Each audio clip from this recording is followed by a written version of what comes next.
Nagliyab ang bagong usapin sa mundo ng boxing matapos lumabas ang isang mapangahas na pahayag ng Japanese boxer na si Moguchi Nakagawa laban sa dating 3-division world champion na si John Riel Cuadruelas Casimero. Ni Casimero slow motion kayo.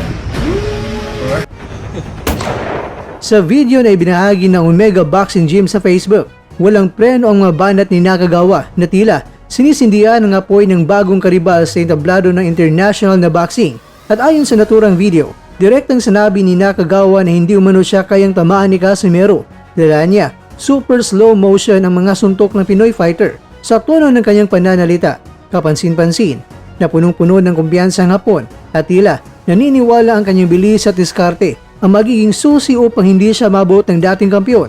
Sa naturang post, makikita hindi lamang salita ang ibinato ni Nakagawa. Ipinakita pa nito ang kanyang pagmamataas nang magpakita siya ng dirty finger sa kamera, isang tahasang hamon at pambabastos hindi lamang kay Casimero kundi pati sa kanyang mga taga-suporta sa Pilipinas. Dahil dito, mabilis na umani na atensyon ng clip sa social media at naging mainit na usapan sa boxing community. Hindi nagdalawang isip si Nakagawa na ihayag ang kanyang mga plano pagkatapos ang kanyang kasalukuyang laban. Ang nais siyang harapin ay ang tinaguriang Cuadruelas. Para kay Nakagawa, ito ang tamang pagkakataon para ipakita kung sino ang tunay na karapat-dapat na sa itaas ang ranking sa kanilang timbang. Marami ang nagulat sa tapang ng naturang pahayag, lalo na kilala si Casimero na isang buksingerong may malawak na karanasan at reputasyon sa knockout power. Subalit mga kwento, para sa Hapon, hindi na umano ito hadlang dahil nakikita niya ang malaking kainan ni Casimero. Ang bilis ng mga suntok na niya ay napakabagal na para sa kanya. Kung tutuusin, bihira para sa mga Japanese fighters ang maging prangka at agresibo sa trash talk. Kilala ang boxing sa Japan sa pagiging magalang at disiplinado. Kaya naman ang asal ni Nakagawa ay nagpakita ng ibang mukha ng Japanese boxing. Isang hamon na may halong yabang at insulto.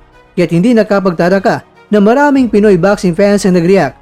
Karamihan ay nagsabing huwag dapat maliitin ang Hapon si Casimero dahil kahit pa may mga pagkakamali at kontrobersiya sa karera nito, hindi matatawaran ang lakas at karanasan ng Pinoy mula sa Ormoc, Leyte.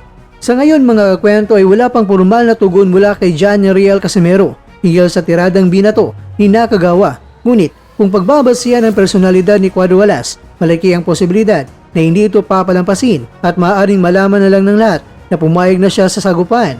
Kung sakaling matuloy ang laban, ito ay sigurado magiging isa na namang mainit na eksena sa mundo ng boxing. Panibagong pagkakataon nitong ibalik ni Casimero ang kanyang dating tapang, reputasyon at lakas ng loob matapos ang kontrobersyal na laban niya kamakailan lang. At para sa mga analista, maaring malaking pagkakamali para kay Nakagawa ang pagmamaliit sa isang mandirigmang Pinoy na maraming beses nang pinatunayan na hindi siya dapat isang tabi sapagkat kahit ilang beses na siyang binabash, isa lang ang tiyak, hindi kailanman sumusuko si John Riel Casimero sa laban at ang pang-asar ay maaring maging gasolina sa nais niyang pagbabalik.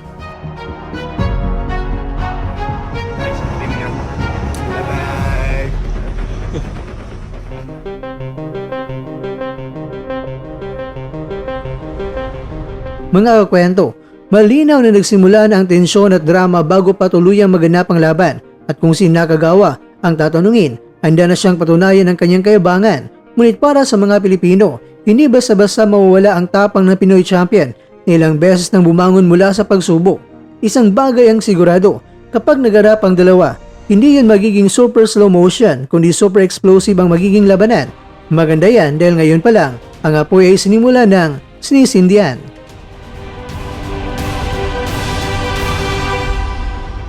Out pa rin sa'yo, being you.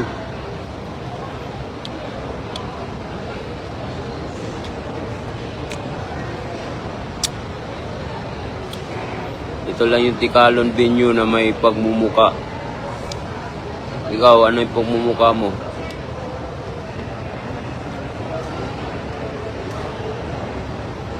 Hindi nga interesado si Neri.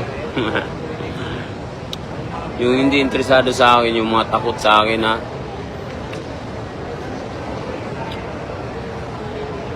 Harap nyo sa akin yung hindi takot. Suntukan ng harap-harapan, walang takbuhan, puta kahit magdamag.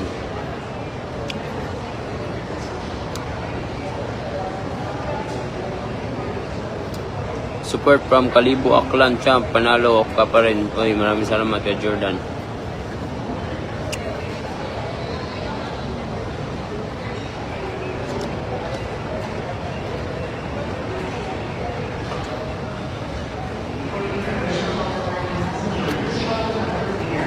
Idol, sira-sira ka dahil sa kapatid mo.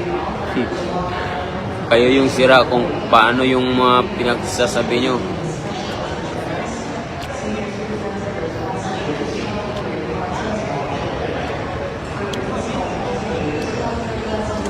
Ayusin nyo kasi yung pag-pronounce o yung pagsalita lang kasi ni Kuya Lods. Iba yung Bisaya at Tagalog eh. Kagaya ng baka, di ba alam mo yung baka? Baka yung sakali yun sa Tagalog. Yung baka sa amin gumagapang.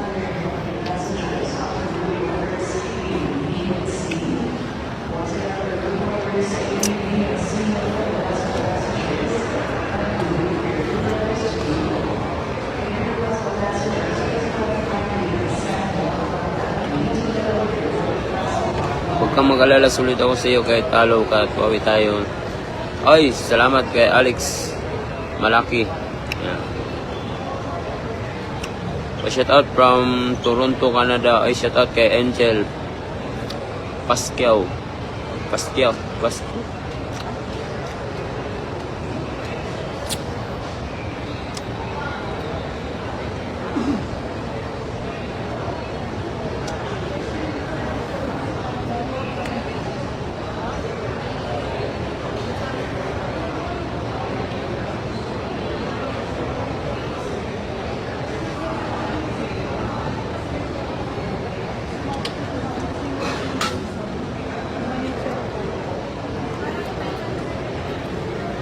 Exit na lang po kayo.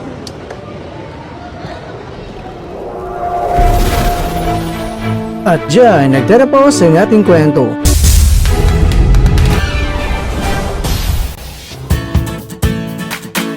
Maraming salamat mga kakwento sa inyong panonood. Pero baka naman mga kakwento ay nagustuhan niyo po ang kwento natin ngayon.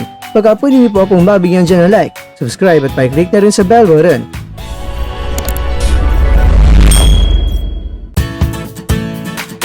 Pero bago tayo tatapos mga kwento, syempre, shoutout po muna tayo dyan sa ating mga kakwento.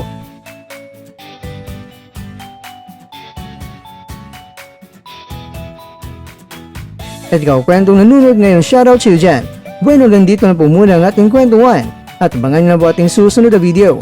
At dito lang po yan sa isang channel na kung saan maaring ito'y mga kwentong di pa na kwento sa inyo.